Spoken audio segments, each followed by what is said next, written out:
Sí, bona tarda.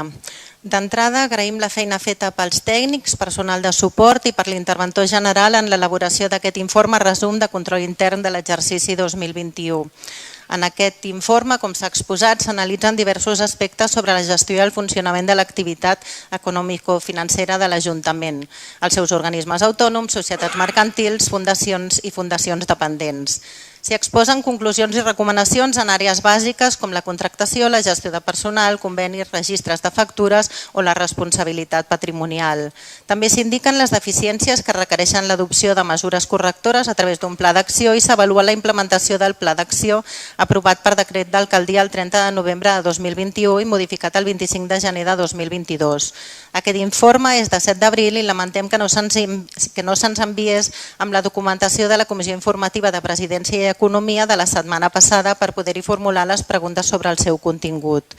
Conté conclusions i recomanacions incloses en el pla de millora que repeteixen objeccions i observacions d'altres anys que ja hem exposat en altres ocasions, com la necessitat de tramitar amb la màxima diligència els expedients de contractació i evitar les pròrrogues forçoses que excedeixen la durada màxima dels contractes, que els candidats per cobrir les vacants de caràcter temporal siguin seleccionats seguint els criteris definits a les bases de les convocatòries i l'ordre de preferència establert, o evitar contractacions de personal i prestacions per la via de fet que haurien de ser objecte d'un contracte.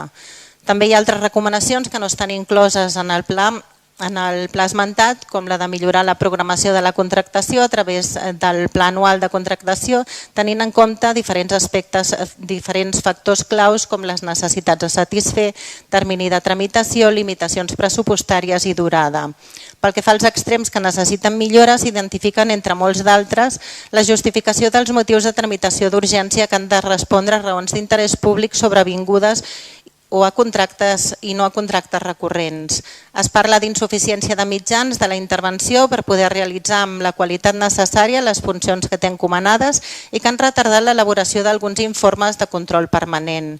A l'informe resum de control intern corresponent a l'exercici 2020 ja es va formular una proposta per dotar de mitjans suficients a la intervenció. Esperem que en aquest exercici 2022 se n'acabi de donar compliment, perquè és essencial que un òrgan de control que té com a objectius la millora del funcionament de l'Ajuntament i dels seus ens dependents compti amb els recursos personals necessaris.